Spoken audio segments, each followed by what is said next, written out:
Our first topic here is, of course, talking about the wristband that Russell Wilson has worn for the first time this season. The Broncos beat Jacksonville. He was wearing the wristband. Interesting timing because he wore the wristband, and then a week later, Pete Carroll goes on radio in Seattle. He's asked about, hey, how come Geno Smith is having so much success here? He's working with the offensive coordinator. He's been inserted into the starting lineup, having a lot of success there. Some people are even saying he's an MVP candidate. Who's saying that? I read it this week. Oh, yeah? You got a source or no? I don't want to reveal that. Okay. Anyway, I did read it, though. Anyway, so he was asked about how come Geno Smith has had on the internet, so it's true. And he was asked, why does Geno Smith having so much success? And he said, you know what? He's wearing this wristband, and there's a lot of trust with him and the offensive coordinator. That's not something we've had around here previously. I think he said there's been some pushback toward that. There'd been some pushback. Yeah. Of course. In the past. So anything in the past there, of course, means that's another way to say Russell Wilson. Yeah, he's probably talking about Matt Flynn. I don't think so. You don't think so? I don't think so. Do you think when Pete Carroll goes home at night and his wife's like, how was your day? He's like, well, I had a much better day than Russ. Yes. Like, it just seems like it's on his mind all the time. It's an interesting situation because, Pete Carroll, traditionally a very upbeat, positive type of a person. But I do think that in Seattle, he had been taking a lot of criticism the last couple of years. Like, hey, you're getting older in age. You're trying to win playing this outdated style of football. And so he'd been getting criticized.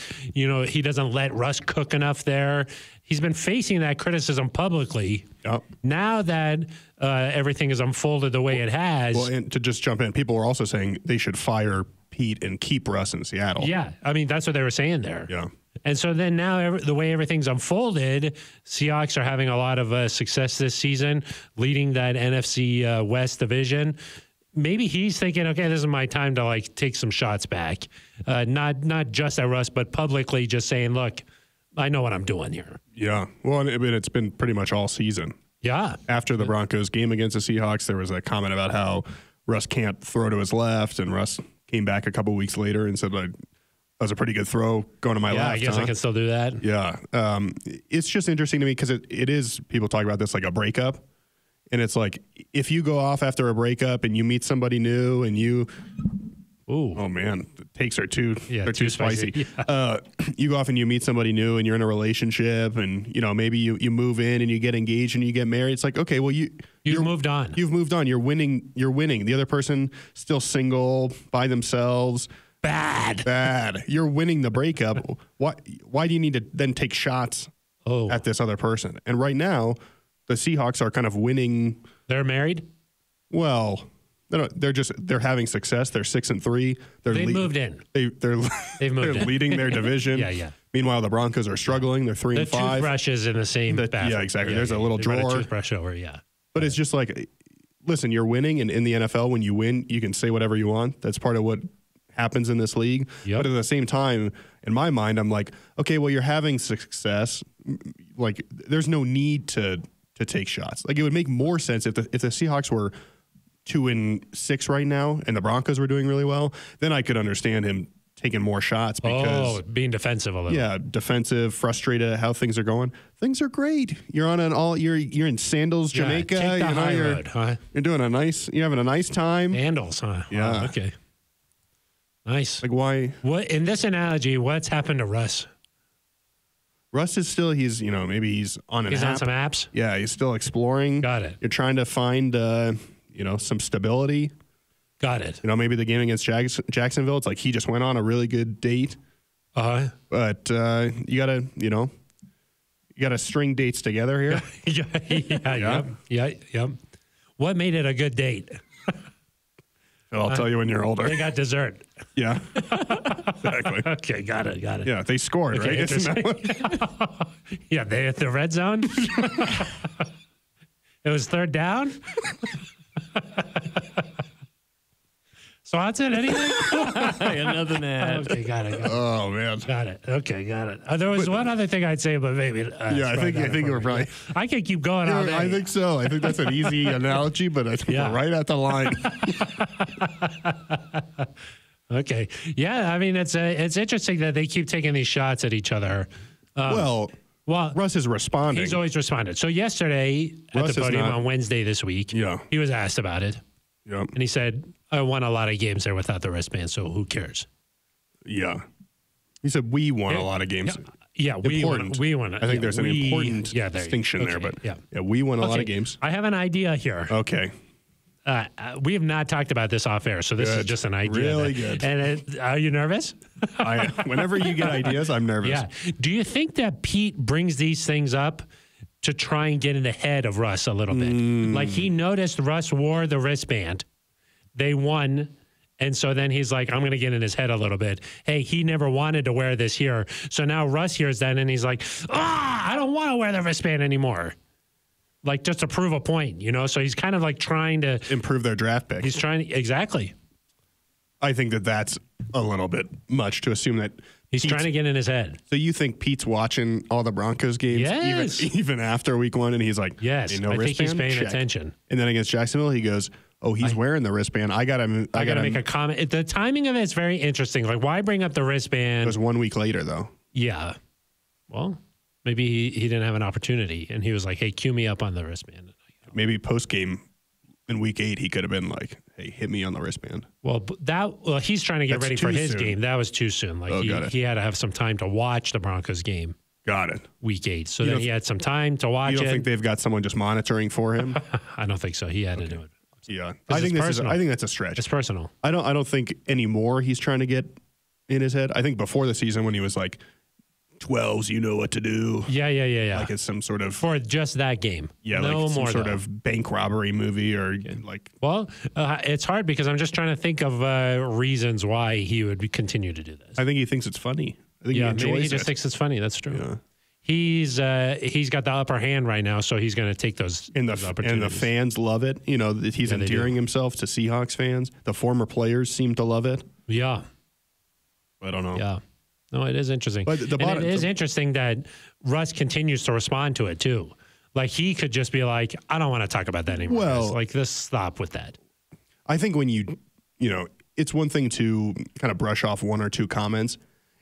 If people are taking shots at you or jabs or whatever, yourself. If people take shots at you all the time and you just never fight back, you become an easy target. I mean, then like a bully situation. Yeah, of course. Yeah, you got to fight back a little bit. You got to push back. I mean, even Eli Manning was taking shots a few weeks ago, and Russ came back and said, "I'm 3-0 against Chad Powers." Yeah, like I like that. That's nice. You know, you can say, but those guys are friends. They are friends. Yeah, so that was like friendly. That was like just funny, I think.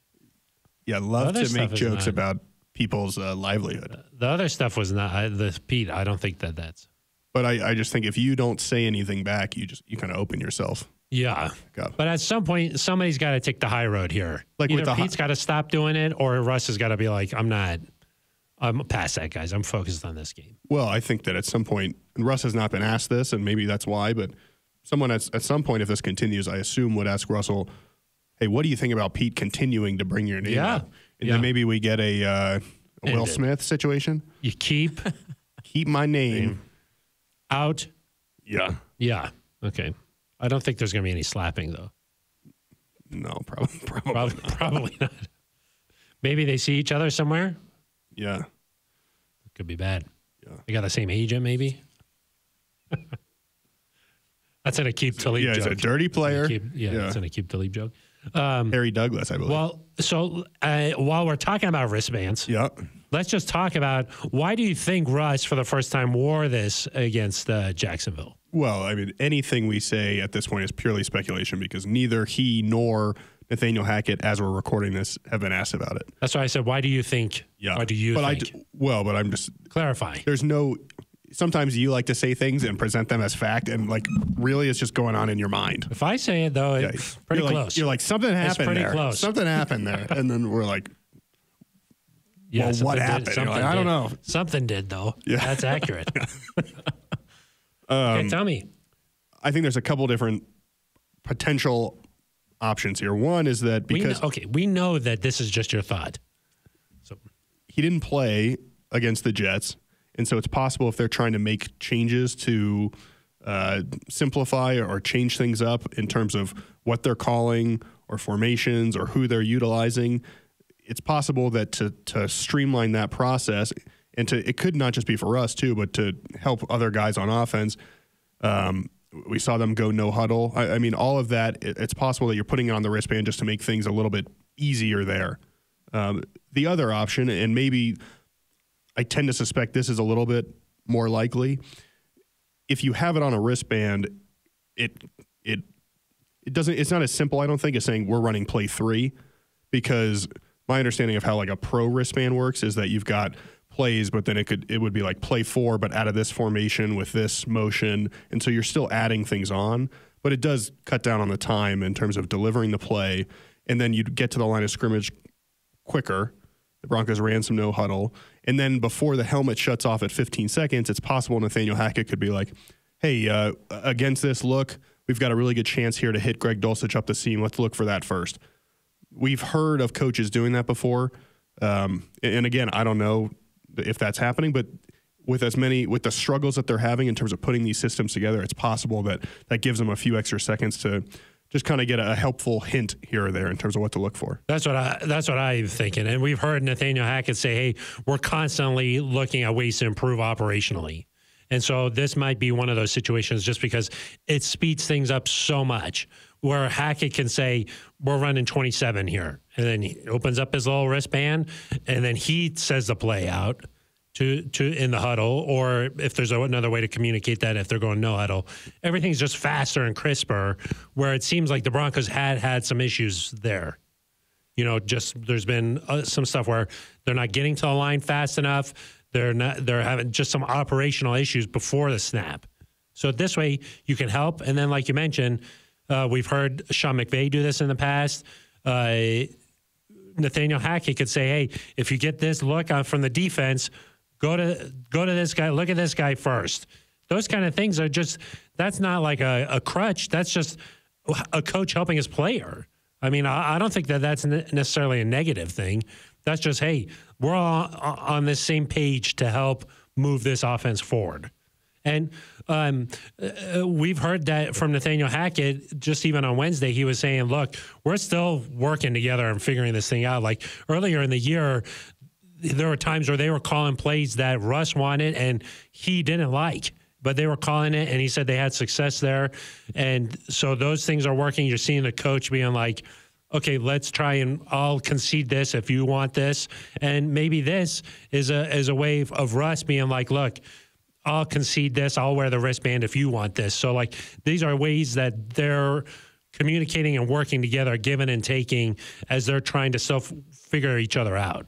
Yeah, I mean, I don't want to go down too far down the rabbit hole because we're speculating, but this is what we think maybe is happening. The other option is that, again, you increase the time that you have at the line of scrimmage, but it's possible Nathaniel Hackett's not saying anything and that Russ has just said, I need more time when I get up there to diagnose what the defense is doing. Yes. You know, whether that's, hey, we've got an extra rusher coming free. I need more time to be able to change the protection. Yeah, I need to be able to tell certain guys what they're doing. So it could be a similar thing where you're adding more time, but it's not necessarily Hackett kind of instructing on what to look for. Because we've seen on the Manning cast where Peyton talked about this, wearing Jimmy G was wearing a wristband, and he kind of reenacted what it's like here. These play calls are long. Yeah. You know, there's something in the play call for every position just on what they're supposed to do. So they can get to be really long, especially if NASA scientists are working on it.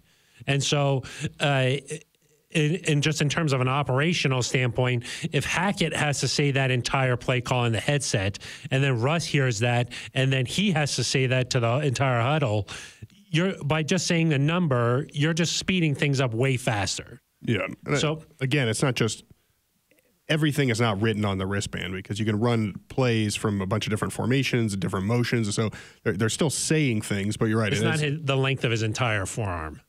Right. But there's also not, if you say you have 60 to 80 plays that you want to run, if you then had that for each formation and each motion, it would become too much. 400 plays. There's obviously not that many plays on his wrist. And I think it's broken up by which hash also. I think that's how a wristband is which hash they're on. So I do think that's how it's organized. It would be interesting to get your hands on one of those things. Yeah, go get that. It would be just to see how it's organized. Do you think you would understand it? Of course I would. Yeah. What do you think it's even in English? I think you would be. I think that there would be things that you wouldn't quite understand why, not just you in general, but anybody. Well, most people. If you're not involved in play calling, you wouldn't understand why is this grouped this way, or why is this color, or why is this written like that. Because there's photographs and you can kind of they're a little blurry, but you can kind of see what. There's a lot of colors and there's a lot of words. Even Tua wears one and it looked crazy because there was like multiple sheets in there. Oh. You know what I mean? Yeah. Like I saw a shot where Tua had one. He opened it up and there was like 7. It looked like a book. Yeah, he's like, go to chapter 4. Yeah, exactly. Yeah. Yeah. But that's Mike McDaniel. Yeah. This guy's. You like a lot of colors in your books, but you prefer more pictures than. Well, than if words. it was me, like I would be like, time out, and then I would start coloring right on the. I'd like to just take some time and color it in. Yeah. You know, like, hey, does anybody have a crayon out here? I just need to get to work on this. Color in the lines or no? Yeah, no, outside the line. Okay. Yeah. That's nice. I haven't quite learned the inside the line thing. He'll get there. So do you think that Russ will continue to wear this if they're having success? He was wearing it in practice on Wednesday. Yeah. This thing's powerful, man. I do wonder if it has something to do with going up tempo. Yeah. Because obviously you need a way to deliver the play calls, and maybe it's, sometimes you see other guys wearing wristbands too. Yeah. So maybe we got to keep an eye on who else is wearing a wristband. Maybe he can look to the sideline and they hold up one of those poster boards. There's Ben Swanson's faces on there. Yeah. Kermit the Frog. Botanic Gardens. Yeah. Yeah, exactly. Yeah. And they're like, oh, that's a touchdown play. Yeah, that's a touchdown play. Yeah. Do you think the wristband, there's like a section that says touchdown plays? Yeah, easy plays. Yeah, go to the easy section and do that. That's how you It's interesting, Eric, because like say a Jeff Saturday, you're hearing in Indy, Jim Irsay there, the Colts owner, this game is not as complicated as it needs to be. You're using what's going on there as an example of how you should do things? That's what I'm saying is sometimes you can just overthink things. I'm not saying that I'm in line with everything that's being said there. I'm just saying all I'm saying is... do you know how sausage gets made? Or all I'm saying is... FBI investigation? There's other franchises out there that are going this way. Yeah. So, that's all. And I think that you've heard things from the Broncos even saying like, look, we're trying to simplify things here. So you're like, let's use the example of a franchise that fired its coach and hired an ESPN guy as how you should be doing things. I'm not saying that's what I would do. I'm just saying, there's another franchise out there that's trying to do this. Are you possessed when you come in here? You're just like, I'm a mouthpiece for other people. I just brought this up as an example saying, look, there's another franchise that's going this direction. You know how some people in their Twitter bios, it's like retweets are not endorsements for my employer? I'm not endorsing. Yeah. What I say is not an endorsement. Of what you think. Yeah. You're like, that's just a comment. Yeah. That's just here's an example of something that's going on. My words are not representative of what I think. I think a healthy dose of some complication, but not overcomplicated, is good. You want to make it so that the defense has to think a little bit, but you don't want it too complicated. How far in the upper quartile would you want to go? I would want it so that like maybe it's like an airplane taking off, but not necessarily a rocket going to the moon. Got it. But a plane taking off, you got to have a lot of a pilot. There's a lot going on there. Swanson, this is a little more complicated than getting in your car and driving to work. If we transcribed Phil's quotes and quotes from that Irsay press conference and asked people to guess, do you think that would be kind of a fun game? That would be a fun game. Who said it, Jim Irsay or Phil? Wow, thank you. That's a nice compliment. Thank you. That's what I think. I think a plane taking off, that's complicated enough. That's pretty good. That's where I would. Perfect. I think sometimes, certainly at the beginning of the season, the Broncos they were trying to go to the moon. Yeah, too much. That's too much. Yeah. So, Eric, I think it's time for topic number 2. It's time for something. Topic number 2, and that is, hopefully you're watching on YouTube because we just opened our wristbands. Yeah. Maybe you could put something on your quarter zip. Be like, what is this? Oh, yeah. Do you think we can go the rest of the show without talking about wristbands, or do you think we'll get dragged back in? Probably get dragged back in. Yeah. Yeah. Or you could do what Adam Schefter does and just go no shirt, Yeah. for the rest of the show. Swanson? I'm going to keep my shirt on. Good idea. Okay, we're talking about if this is a tipping point type of game for this Broncos season. Sitting at 3-5, coming off the bye week, not where anybody really wanted this Broncos team to be at 3-5. They still have the entire second half of the season ahead of them. There's a lot of football left to be played, as Russ has let us know several times. Do you think that's a barb? That wasn't a barb. That was a comment. That was a barb. That was definitely no, it was not. That was a barb. That was a comment. Possible swipe. That was, yeah. That bordered on swipe territory. No, it wasn't. Yeah. So where do you think this Broncos team is, and how crucial is it to their playoffs, playing the Titans? This is your time to talk. Just threw that in there a little bit. You're absurd. Yeah, I mean, I think that obviously it's critical because, one, you need wins here. You probably got to go. Genius. Yeah. Your question was, is this game important to making the playoffs or no? It is. Yeah. They're all important, but this one's more important. Yeah. You've got to go at least 6-3, probably 7-2, and you've still got games on the road against the Chiefs and Ravens, who, while the Titans are good, I think those other two teams are in a different category. You've got to host the Chiefs. So, yeah, this is a game that you need to win just in terms of picking up a win, but I also think it sends a message. It sets a tone. This is a physical football team. This is a team that's been in the playoffs 3 years in a row. They're not necessarily Super Bowl favorites, but this is the type of football team you're going to face if you get to the postseason. A good, well-coached, solid football team. And the Broncos have not beaten a team like that this year. They've beaten the Texans. They've beaten the 49ers, who are coming on now, but Phil, I don't think they were in the same They were transitioning place. At that time. Yeah, Jimmy G's first start back in the lineup.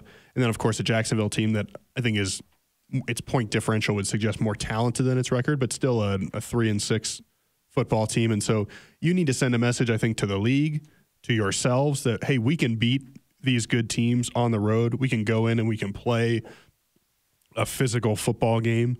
And listen, Phil, they've been in every game. A lot of one-score games. 7 of the 8 games have been one-score games. I think they're going to be in this football game, but at this point, it can't just be, we were close, or this was a moral victory. You got to start getting wins if you want to have a chance to get back to the playoffs. Yeah, and I think that if you look at the schedule, Eric, something you love to do. Yep. If they're able to win this game, then they got the Raiders at home, and then they go on the road and face the Panthers. And then you're talking about the potential of a 4-game streak there, if you include Jacksonville, that the Broncos, that would be a momentum type of changing thing where you lost a bunch of games in a row, then you win a bunch of games. You're setting yourself up for some success there. But if you don't get this one, then you're kind of falling back into that same old rhythm there where, hey, you're making up excuses or this is why we lost this. We couldn't do this. We could the third down, whatever you want to say. So if you're able to win that game, it feels like maybe you got over the hump a little bit. And Russ talked about that a little bit against Jacksonville where, hey, they were trailing. It started raining. There was a rainbow. And then he went out on the field and he said, here we go again. And he made some plays, and the Broncos drove down the field. They won that game. That was something where, okay, maybe that was a little bit of a shift where, okay, hey, this team can execute when they really need to. If that can continue coming off of a bye week where you did some self-scouting, maybe made some adjustments, feeling refreshed, you go and face on the road a Titans team that's really challenging. If you can win that, then you start having that confidence and that belief. Yeah, the Broncos obviously cannot make the playoffs here in the next 3 weeks, but I think they can have their playoff hopes close to extinguished. Obviously mathematically they won't be eliminated at 3-6, or say you win this week and lose to the Raiders, you're not mathematically eliminated at that point. But based on the way the schedule looks, you've got to win these next 3 to that would push you to 6-5. You'd be right back in the mix. You'd feel probably pretty good about yourself going to Baltimore. You've got to win these football games. And Nathaniel Hackett said it, I can't remember if it was earlier this week or right before the bye, but at some point, if you're a good football team, a team that makes the playoffs, you have to go on a run. And you look at Seattle during Russ's tenure there, always went on a run. There was always a stretch of 7 or 8 wins in a row. Mm-hmm. And it seems when I look at the schedule, it seems daunting to even project that the Broncos are going to win 4 games in a row, both because of how this team looks and, how the last 5-6 years have gone. I mean, the Broncos have not had an extended winning streak in a really long time, Phil. I think 3 or 4 games is probably as long as their win streak. I think last year to start the season, right? 3-0, but they've had that 3 a couple times. I think back Vance's last year, they had 3. But I think 4-0 to start the 2016 season is the last time they won 4 games in a row. So it's been a really long time. But these good football teams, whether it's the Bills, the Chiefs, you look up and even the Titans, like they started 0-2 and then they played on Sunday Night Football. And I was like, oh, they're a good team. I wonder what they're, how many they won. You look and you're like, wow, it doesn't even feel like they've won 5 in a row, but it becomes easier and easier. And I think once you get that rhythm, you just find a way to win some of these games. I mean, when you watch the Chiefs and the Bills, Phil, or you watch, the Bucks in the past or the Rams when they were good, it just would feel like no matter what happened in the game, no matter how poorly you played at times, no matter what mistakes you made, at the end of the game, you just find a way to do it. Yeah. And the Broncos have to find a way to get to that point where no matter what happens at the end of the game when they're in these one-score games, you just got to find a way to do it. Yeah. And the thing about Tennessee is like they have a clear identity. Like they know what they are. So they just show up every week and play that style of football. Yeah. And that sort of helps make it a little bit easier where, look, this is our formula for success. And so they come and they play that way. Yeah. And this is a little bit about kind of near our next topic, but they don't, because of that style of football, they don't tend to just blow people out of the water. No. You're going to be in that game. The way the Broncos have played, they should be in this football game. But listen, you gotta be ready to go because they're going to punch you in the mouth. They're going to line up. They're going to try to wear you down over the course of 4 quarters and see if in the 4th quarter they can pull away. That's what they do. Yeah. And the Broncos, you got to be physically tough this week. You got to be mentally tough. And Russell Wilson said we have to have a playoff mindset. Yeah. This week. He knows what that's like. He knows what it's like to go into a week and have a playoff mindset. Nobody else here does. Yeah, and the other thing is the Broncos have not won a true road game this year. Yeah. There's something to being said to going into a hostile atmosphere. And have they won a true road game since Dallas last season? Fact check Ben Swanson. It's almost, I don't know, Panthers, that was 2020. Oh, you're right. Yeah. Cowboys. So week 8. And really, that Cowboys game, they jumped on them so early there.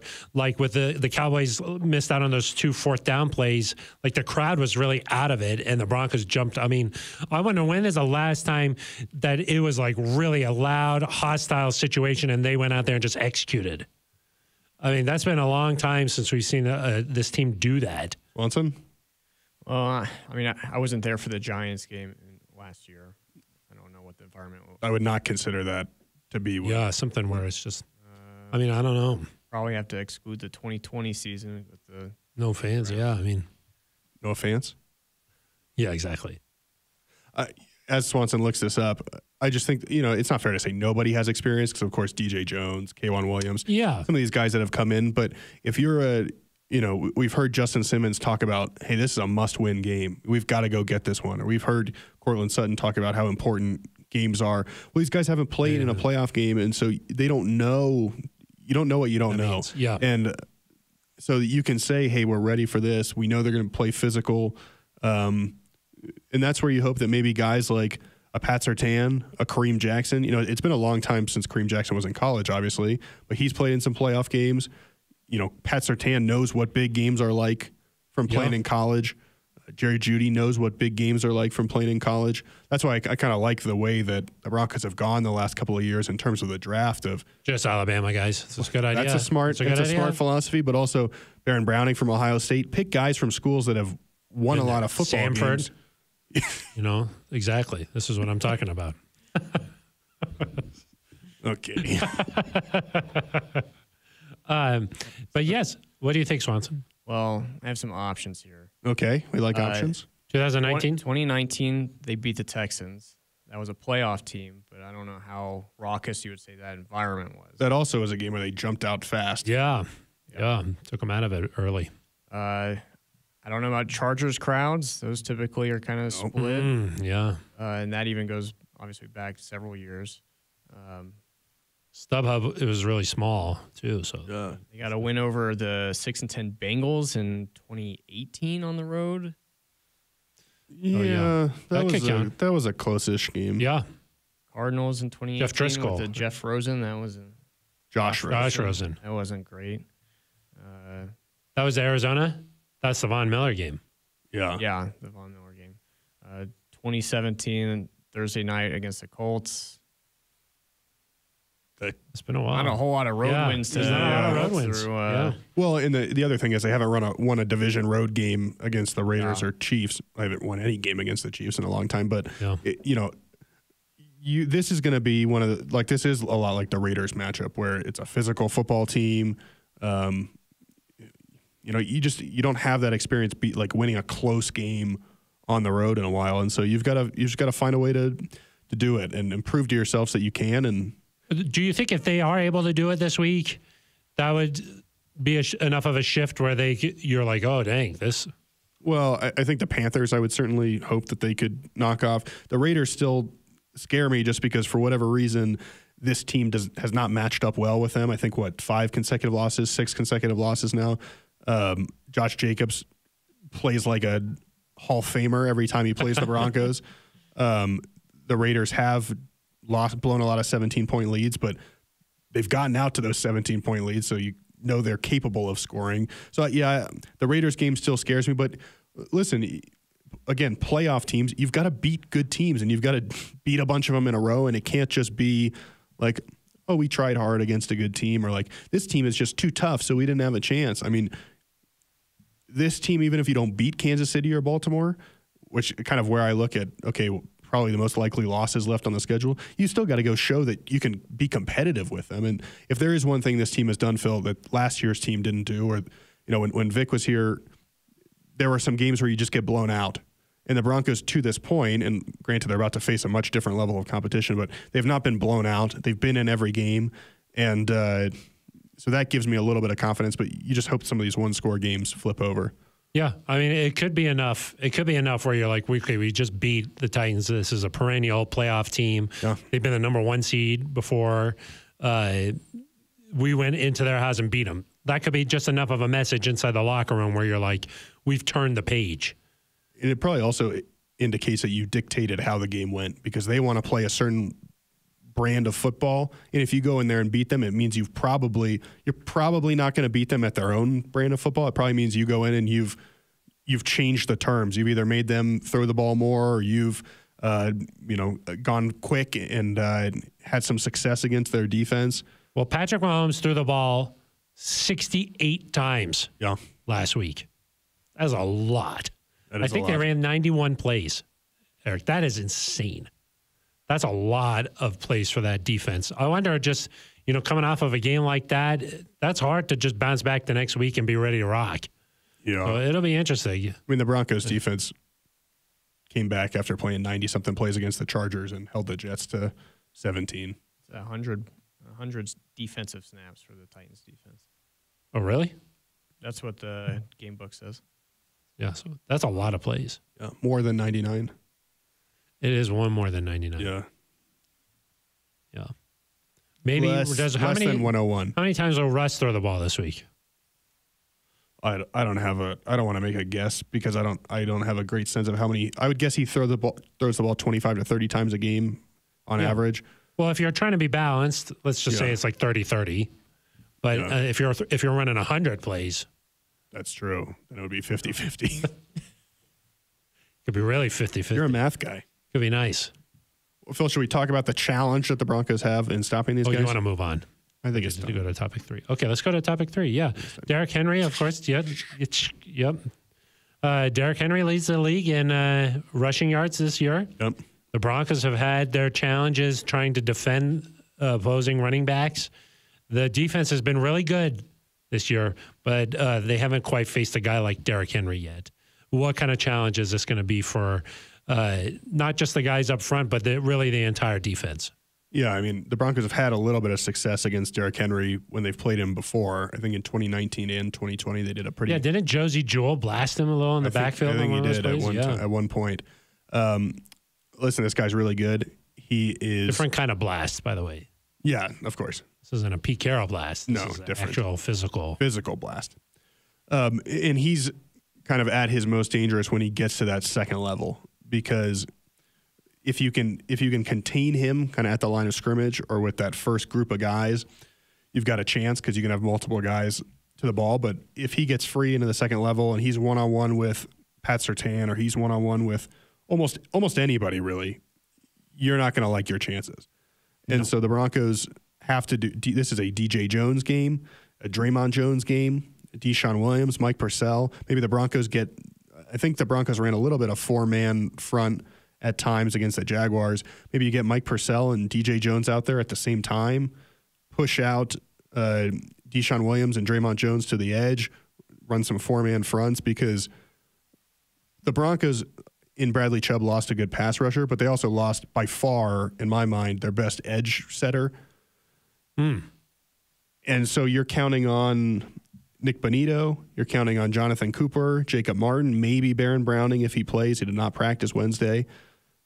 Those guys are not huge guys, and so they've got to do a really good job of setting the edge, or you've got to find a way schematically to help them in terms of getting more big dudes on the field, because Derrick Henry, if he gets loose, bye-bye, it's over. Yeah, if he gets ahead of steam, I mean, you just don't want to get in front of that. It's painful. Yeah. It would be painful. But it's interesting because sometimes it seems like there's nothing there, and he's just so talented at, like, as they say, getting skinny, and he just slides right through a hole and boom. And then he's just taken off, and you got a big problem there. So to me, it's those guys doing their jobs, but then everybody else filling in the gaps and swarming to him. Everybody's got to be all guys got to be coming in to make the tackle here. And yeah, you're right. If he can get through that first wave, it becomes a lot more difficult. So this is something that we've seen other guys do, where they get the ball out to the edges in particular. That's where they're really attacking the Broncos defensive line here. They really like to stretch it out, and then boom, they're having success there. That Breece Hall, that was like right down the sideline. So ETN got outside, caused some problems. The Broncos, you also have to just do your job. I mean, against the Raiders, which was obviously the worst kind of rushing performance they've given up this year, there were guys that were trying to avoid blocks. You know, I think of some plays where the linebackers try to go around the offensive line, and then boom, they're right by you. I mean, you can't be afraid in this game to take on contact and be physical, and you just got to win your one-on-one matchups. But there can't be like, oh, I'm going to dance around this block so that I can maybe get him by the ankles. You just got to take this head on and embrace the challenge. And you're going to be sore on Monday after playing Derrick Henry and the Titans rushing attack. But I think backfield to 2020 when the Broncos played the Patriots and they had Cam Newton and there was a very run-first attack. The Broncos brought Justin Simmons and K-Jack down in the box play after play after play. I think Justin had a couple tackles for loss. Kareem had a couple tackles for loss. You forced them to throw the football. I would expect maybe a similar game plan. You bring those guys down to help with the fact that you don't have a guy like Bradley Chubb to set the edge there at outside linebacker. And then you've got to trust Pat Surtain to lock down a top receiver. Burks, their first-round pick, might be back. You think Tannehill plays this week, or I don't know? He commented. I think Mike Giardi, NFL Network. He talked to Tannehill, or someone talked to Tannehill, and he put the quote out. Tannehill said he's very frustrated with where he is. This is something that's not going away, and I think said, "quote I hope to play again at some point." That to me does not suggest that he's going to play. He was limited on practice. Was limited at practice on Wednesday. We haven't seen the Thursday report yet, but obviously, if Malik Willis plays, Phil, a different sort of offense. They're going to run a lot more read option. We saw Malik Willis beat the Chiefs with his legs, getting outside. The Broncos are going to have to be okay knowing that if they play Malik Willis, they're going to give up some 20-yard runs, some 25-yard runs, some quarterback keepers. But I think you feel better because when you do get him in those third and longs, Malik Willis, not look comfortable. He only completed 5 passes. Yeah. And so with this defense, I think you'd rather take your chances against that as opposed to a guy like Ryan Tannehill, who has not they haven't thrived with him under center either this year, but he's a veteran. You know he can make those throws. So I certainly would rather face Malik Willis. Most definitely. I mean, I think that you saw the Chiefs have a lot of success where it looked like at times Willis was not comfortable making even an attempted throw. Like he just was holding on to the ball, and then he took a huge sack. So I do think that would be much better for this Broncos defense. Then you could really just say, we're going to do everything to make you one-dimensional, and I think that would be a good recipe for this Broncos defense. It'll be interesting to just see how they try to handle the edge here. You talk to guys around here. You talk to Steve Atwater. He says, hey, I'm noticing some interesting footwork here where guys are taking some bad angles. And they're doing things where it's making them harder to get outside to make a tackle on the edge. So it is interesting to see if they are able to clean some of those things up. I'm sure that they spent the bye week looking at, hey, why are we struggling in this area? If it came down to it and Baron Browning can't play this week, that would be a concern to me just because on the edge there, now you're talking about a lot of inexperience. Yeah, but also Baron's strength is not stopping the run. Anyway. Yeah. So you're going to need some guys to step up. You're going to need some guys to play above what they've shown so far. It's got to be a group effort. You can't get this is another game where because of how there's so much attention on the Titans offense that people don't realize how good they are defensively, too. Gosh, Jeffrey Simmons up front is really freaking good. Kevin Byard in the back at safety is one of the best in the league. I think they have a top 10 scoring defense. They're just really good. And so this is going to be another game where it's a battle. You're not going to come out and score 28 points.